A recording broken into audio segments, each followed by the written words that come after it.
South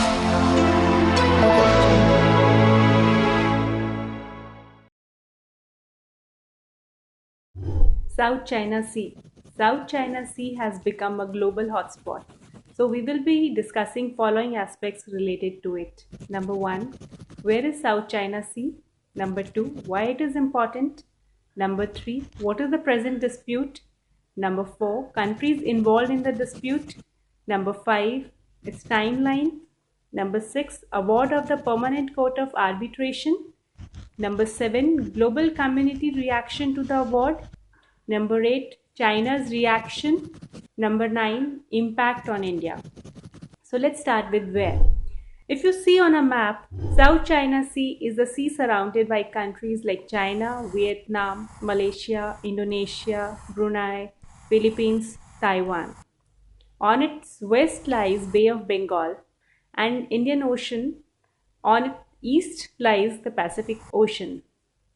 Now, why it is important? It is one of the busy international waterways. Approximately 30% of global maritime trade passes through it every year. Number 2, there is possibility of approximately 11 billion barrels of untapped oil. Number 3, possibility of 190 trillion cubic feet natural gas. Number 4, shortest route between Indian Ocean and Pacific through Malacca Straits. Thus, it holds a lot of economic and strategic importance. Now, what is the dispute and the countries involved? South China Sea has hundreds of small islands. The main ones are Scarborough Shoal, Spratly Islands, Parcel Islands, etc. China claims most of these islands, but other countries like Vietnam, Malaysia, Brunei, Taiwan, Indonesia, Philippines have rival claims.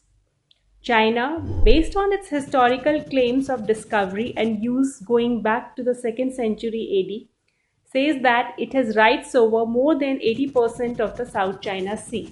China demarcates it through its 9-dash line, which is a U-shaped line made up of 9 dashes.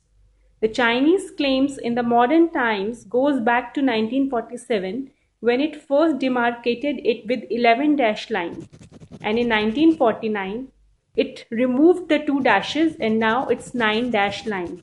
Since 1970s, it aggressively started claiming the area.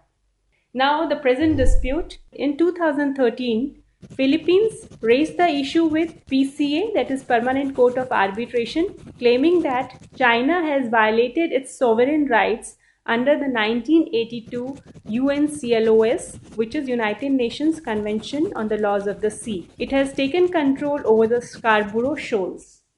Now, what is the court ruling?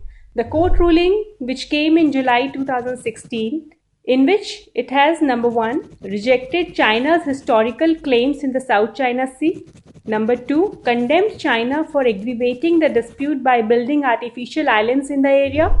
Number 3, violating Philippines' sovereign rights within its EEZ, that is Exclusive Economic Zone.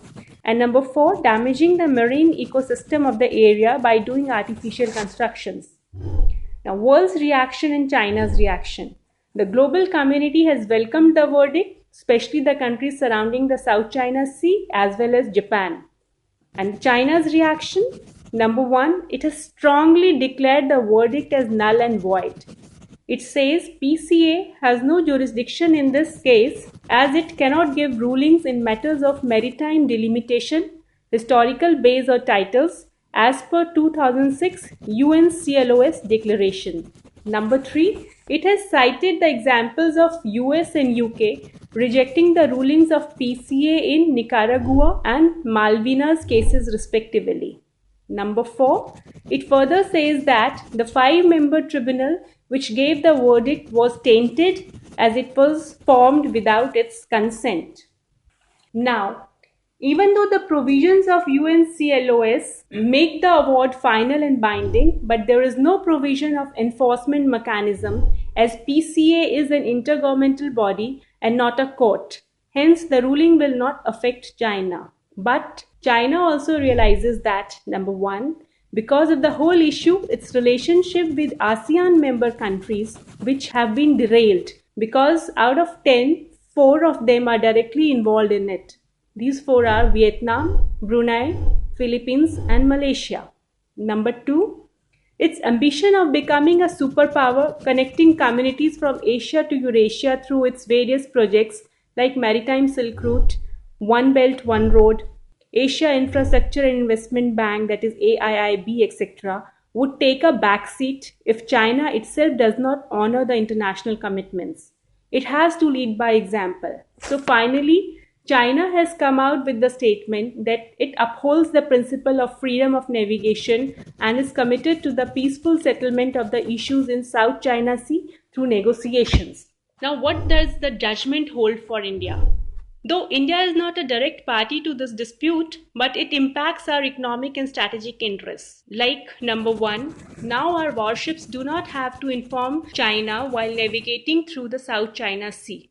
Unlike in earlier instances, say for example in 2011, when our warship INS Eravat was stopped by the Chinese Navy while it was floating through South China Sea after returning from Vietnam. Number 2, we had similar maritime dispute with Bangladesh in which the same court under the same Article 7 gave the award, and abiding by it, we peacefully gave away approximately 80% of the disputed territory to Bangladesh. India generally respects international commitments, be it with Bangladesh case or Pakistan case vis-a-vis Indus Water Treaty. China's reaction has elevated our moral stature among the global community. Number 3, China said it can talk about supporting India's NSG membership, trying to lure India to support its stand in South China Sea. Here we can take diplomatic advantage of the situation. Number 4, it's very important for the success of our Act East policy initiatives. We need to secure our SLOCs, which is Sea Lane of Communications, freedom of navigations, and moreover, we have energy deals with Brunei, Vietnam, etc. countries. So it's very vital for our commercial interests.